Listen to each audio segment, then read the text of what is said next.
How and why did you decide to re-enter as a solo artist with Mac Daddy? Okay. No, not Mac Daddy. Mac Daddy is the Fat Boys' last album. I mean, excuse me, with Free. Excuse me. Right. Free was my first solo album. Mac Daddy was Buff and Cool Rock's last solo album. That's without. What happened? What happened was this: what happened? Mariah Carey heard Real Love by Mary J. Blige.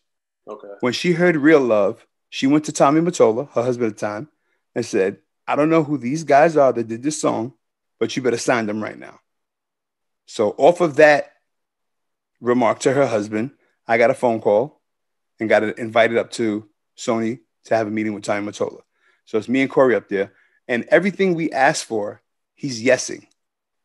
So he says, his first thing is, hey guys, how you doing? So what do you guys want to do with your, with your life? What are you musically? Like, what are you looking to do? Like, well, we're looking to open our own studio so we could stop paying damn studio fee, that we could just work in peace 24 hours if we want. He goes, done. What else you want to do?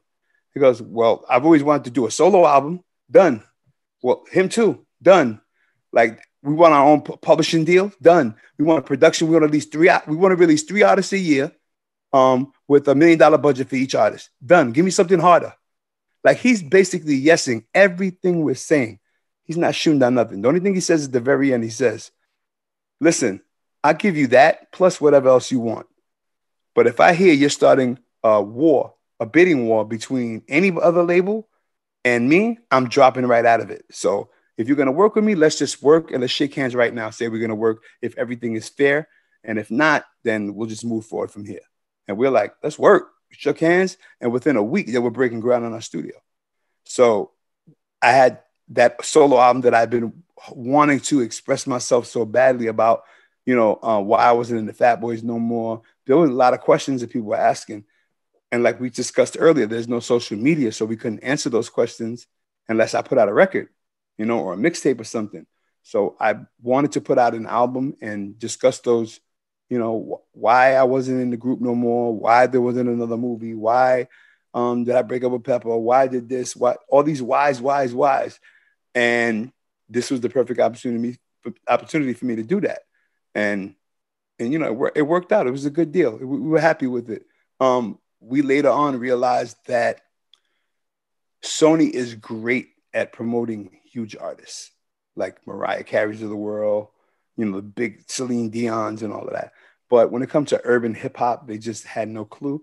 And then on top of that, they wouldn't listen to anybody. They thought they knew it all. So yeah, it ended up, we signed one term. And then after that, we ended it and ended up going to Motown, doing a deal at Motown. But it was a good run. We had fun with them, made some money. Yes. So did they let you own the studio they made for you? Yeah, it was our studio. When the deal was over, everything was ours. Wow, that's crazy. Because I was always interested, I should say. Did doing the Confused with Larry Lair happen after you got on there, or like what was the timeline of that? Larry Lair song? Yeah. A lot of stuff from back then. I don't really remember fully, but I remember working on that song. I remember working on it. I remember him coming to the studio. It was an after thing. He had brought the song to us. Okay. I believe he brought the song to us. Yeah. Don't hold me to it 1,000%, but I think he brought the song to us and we switched it up and added a little flavor on it and, and did what we do, Okay. And then back to Free, now that I remembered it correctly, is Free was that the culmination of answering all those questions while you picked the title? Yes. Free was breaking the chains, like being, that's how I felt, free, like being away from the group. I felt like at that time, I felt like I had been chained for so long, now I can make decisions. This is my shit now. I run it, like I'm not going to have no manager telling me what time I got to be where or who I got to be or what I got to be. I make those decisions on my own and I'm my own boss. That's what it basically was, and looking back, like I said, a lot of things that Charlie did for us, it was great. It was great. And we had conversation. I spoke to him. We both understand each other now. And, we agree on certain things, It was just lack of communication, basically, and we wish we had communicated more. And maybe things would have, smoothed out a little easier, a little smoother, and we could have had a little longer run. But everything happens for a reason, man. You know, you can't hold on to, well, I wish you would have did this, I wish I would have did that. It is what it is, and God's gonna allow it to go as far as it goes, and that's it. Okay. Excuse me. So then with soon thereafter with Close to You with Father MC, and then What's the 411 with Mary, since those both came out in the same year, what difference did you see from the success of Father MC to not being as successful with the first album to Mary launching what's been one of the most successful careers in all of music at the same time? Like, what were you seeing, learning, and kind of adapting as a producer? Yeah, Mary was some other shit. Mary opened up so many opportunities for us. It's just mind-boggling. You know, we were, you know, from working with Mary, we're next working with, you know, the Jacksons. When we're in the studio with Michael Jackson, like looking at, like, you know what I'm saying? Like, I'm tripping. You know, we're in the studio working with big, huge artists because of these songs that we did working with Mary. And, you know, we worked with Mary for like, as a matter of fact, Real Love is like 2 years old before it came out. We had wrote that song 2 years prior for it to coming out. And I remember we were in California at one of the ASCAP awards or something like that. And I remember Puff coming up and saying, "Hey, Real Love is the next single." To me and Corey, we were at the dinner and we were like, "Fuck yeah. All right, cool. That's dope." And it was almost like instantly the phone just started ringing. People calling us, they want us to come and work with them. We're working with Brian McKnight in LA. We were out there for a month working with him in the studio every day. We're in Ireland working with Lisa Stansfield for like a month, you know, beautiful fucking Ireland, like crazy shit. Like when I was with the Fat Boys, we toured a lot. We did a lot of cities, but we never got to enjoy where we went. You know, we never got to like go to a town and sit on the back patio of a 200-year-old brick patio, you know, with some tea and a cigar or whatever you smoke, and just relax and write and enjoy the scenery and stuff like that. We were in and out of venues, you know, doing sound checks, and it was just crazy back then, you know. But when we started producing and we started getting out, we were able to see a lot of things and experience a lot of great things and use that to our advantage as far as songwriting and everything. So it was like a whole totally different vibe. It was great.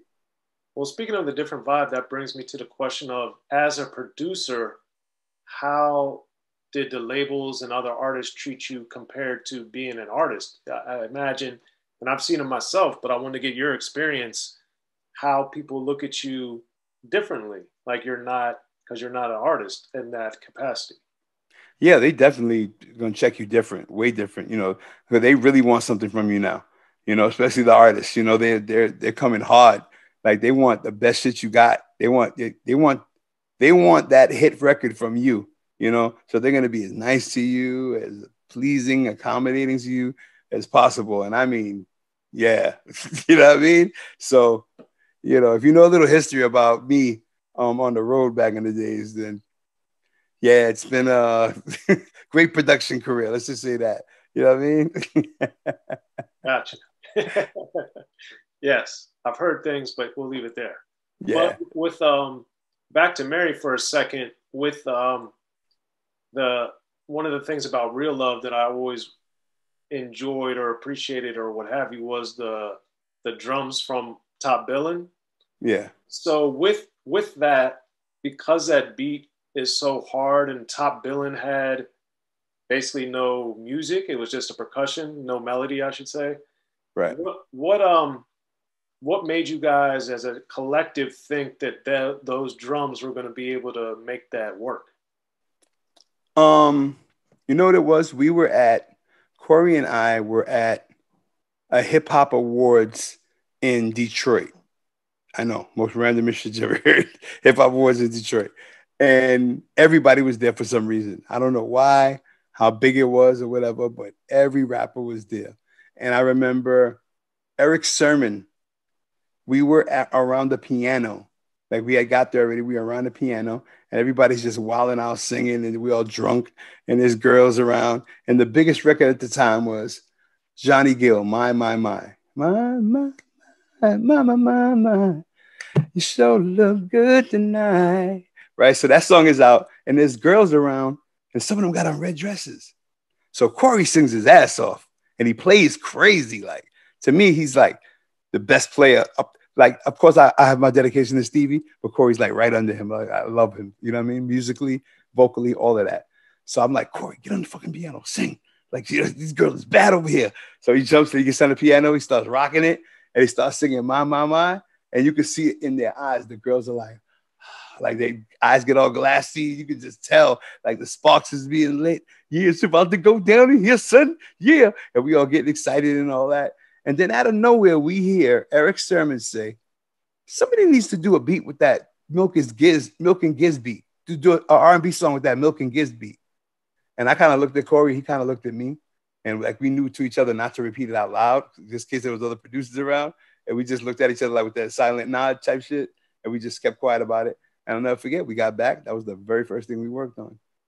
We worked on an R&B song. And recently, I found out that Corey, the very first chords of that song, Corey was trying to get a vibe for boom, boom, boom, boom, boom, boom, boom, boom, boom, boom, boom. What song is that? Boom, boom, boom, boom, boom, boom, boom, boom, boom. It was an old R&B song that he was trying to get the vibe for. That's why the first couple of bars sound the same, but then it switches up. Boom, boom, boom, boom, boom, boom, boom, boom, boom. Funky Sensation. Okay. Can you feel it? If you listen to Mary, The Real Love, after the first 4 bars, stop it, and you're gonna hear Funky Sensation. It's gonna boom, boom, boom. Okay. But then Corey changes it, and he goes boom, boom, boom, boom, boom, boom, boom, boom, boom, boom, boom, boom, to make it not sound like Funky Sensation. And I just learned that not too long ago. So that's crazy that he actually did that. That's really dope that he did that. So yeah. Yeah, I would have never would have thought about that. Yeah.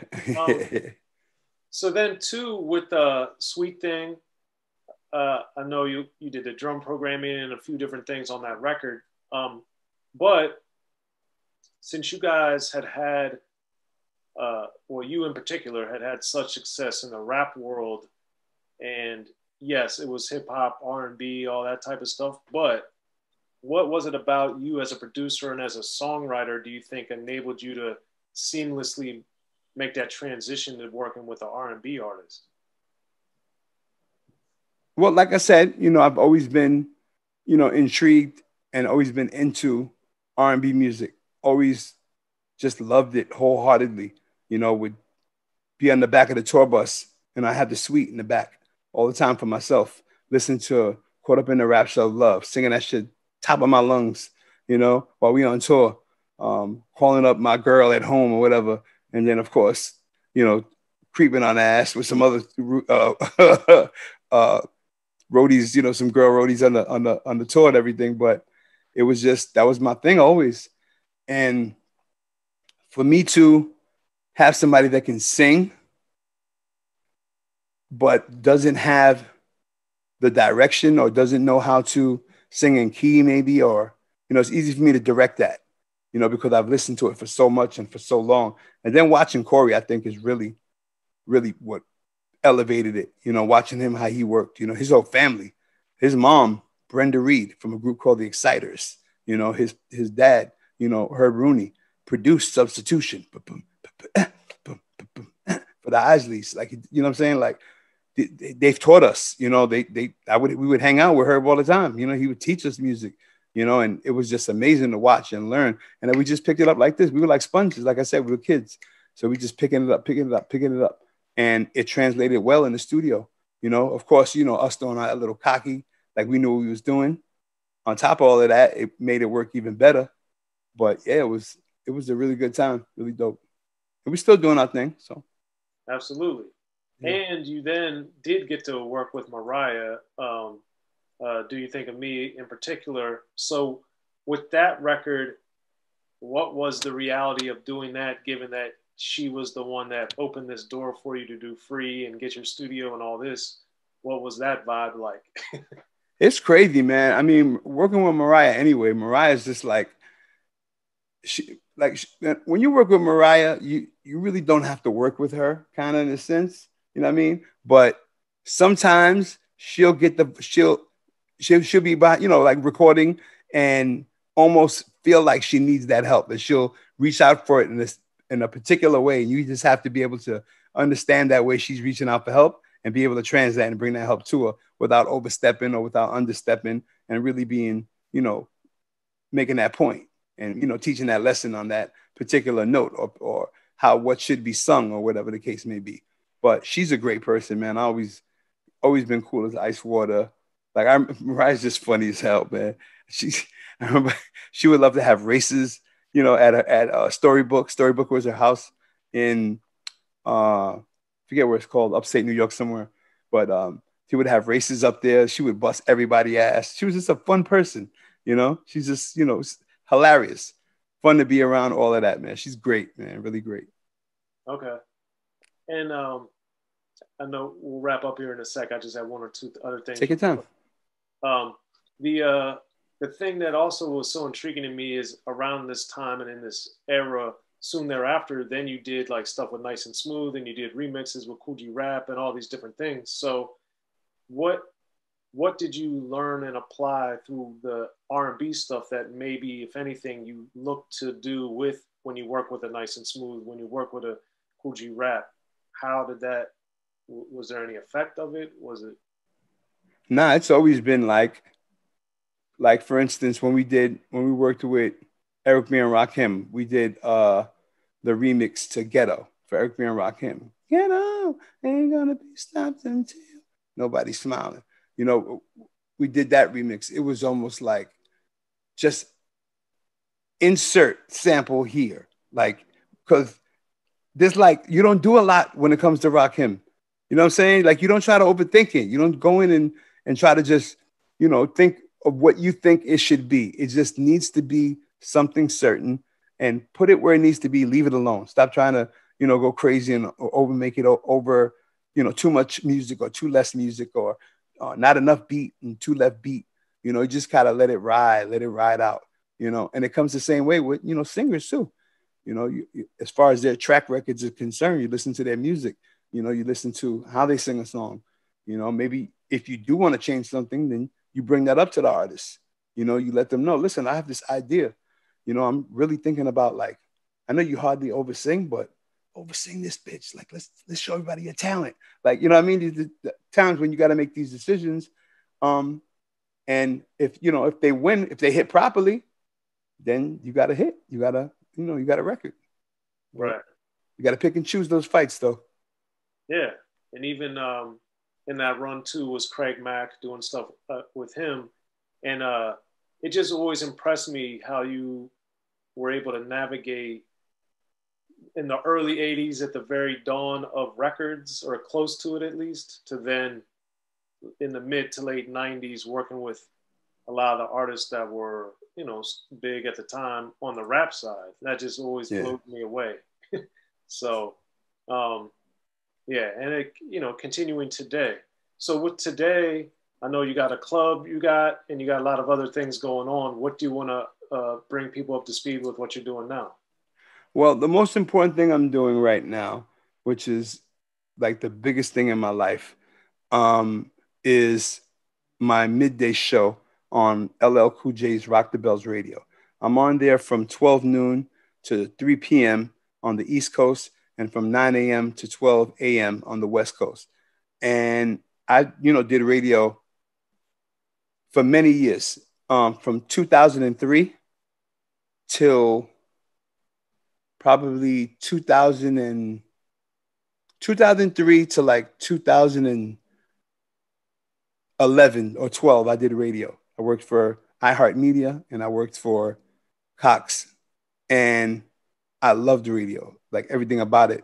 What I loved about it was being able to reach out into the community and help people directly through your voice. That was what was the amazing thing to me, And slowly, the mission changed when I was doing radio.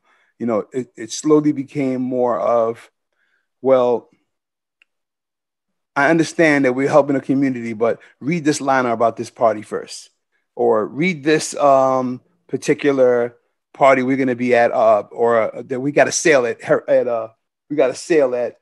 Look, Erick B is texting me right now. Is that fucking crazy or what? Look, I swear to God, we just talking to Erick B texting me about Erick B. Yo, that's crazy.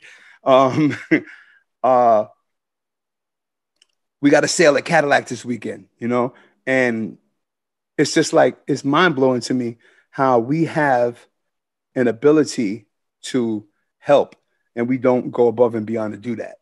So I got real frustrated with the politics of radio and I left it. I could literally quit, left up out of there. Until I got a call from LL. He's like, yo, I need to holler at you 5 minutes. What's good? Blah, blah, blah. And he's like, listen, Biz is going to be out for 2 weeks. We need somebody that can cover for him. I know you do radio. Like, can you do that for me? I'm like, yeah, of course. Yeah, I got you. No problem. I go in and 2 weeks turns into 2 months.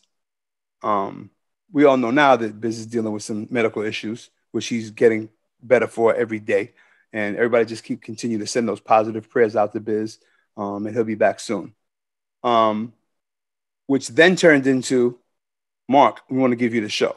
You know, they're loving you. People, you know, the vibe is great. And I don't want to pat myself in the back, but I know when I'm on the radio, I know what I'm doing. You know, like everything that I've had an opportunity to work at, God has been always blessed me and made it successful for me and, you know, taught me a way to work it, navigate it, and make it sound good. And one of the first things that the PD and LL told me were, talk about what you want to talk about, which blew my mind. You know what I'm saying? That was the made me the happiest. And now I have this repassion, this burning desire to do radio again. And I'm in the middle of doing it. I'm on every day, weekdays. Catch me, Sirius XM channel 43, LL Cool J's Rock the Bells Radio, baby. We turning up weekdays. Yeah, right. So that's my passion right now. And also, I work at a club down here. It's called Booby Trap in South Florida. I'm the DJ there. So I get to experience a lot of the younger hip hop vibes that have been transpiring lately. So yeah, if you're in Miami, check out my IG at Prince Markie Dee if you need details you want to pull up and hang out with me. And what made you move to Miami? Was it the job? Yeah. Okay. The very first day I came to Miami, I got offered. I came down here on a whim thinking I probably can get a part-time job. I need to get out of New York. I don't like the writing. I got writer's block. I can't write. Everything I write, I throw it away, you know? And I go, there's a group, they just started a brand new station in Miami. It's called 103.5 The Beat at the time. And they were like, we want to interview, because we love old school, we want to interview, you know, Prince Markie Dee from the Fat Boys. And my intent was to do the interview and then ask the PD. And check this out, this is crazy. The PD at the time is a guy named Dion Summers. Dion Summers is now vice president of urban music at Sirius XM. So he's my boss when I first got into music, and now he's my boss again. So I just thought that was a nice coincidence, you know? But yeah, I came down here for that and got the day I'm walking out, I got asked to fill in for Tigger for 2 weeks. And after the 2 weeks, they offered me a job. That's crazy. Yeah. That's crazy. Okay. Well, there it is. Well, Prince Markie Dee, we really appreciate your time, and thank you for coming through, man. Unique Access. Anytime, man. I appreciate the love and continue to do your thing. I love your vibe, love your interviews, and continue to keep the culture alive, especially for the OGs, baby. All right? Yes. Thank you, sir. Bless. Appreciate it. All right. Anytime.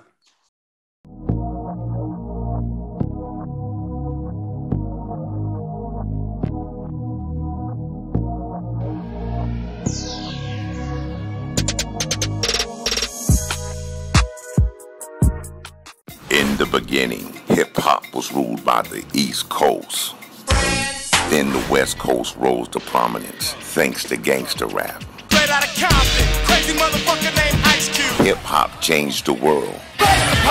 Gangster rap changed the narrative. I'm representing for the gangsters all across the world. And then changed the world again. Cause I'll come and take your life away. The history of gangster rap features unheard stories, unseen photos and documents, all with exclusive interviews from the founders and players who shaped gangster rap. I think a real gangster rapper has to scare you a little bit. The history of gangster rap, written by veteran rap journalist Soren Baker. In stores now. Yo, what up? This is DJ Quick. Be sure to pick up my homeboy Soren Baker's book, The History of Gangster Rap, if you really want to know what we do.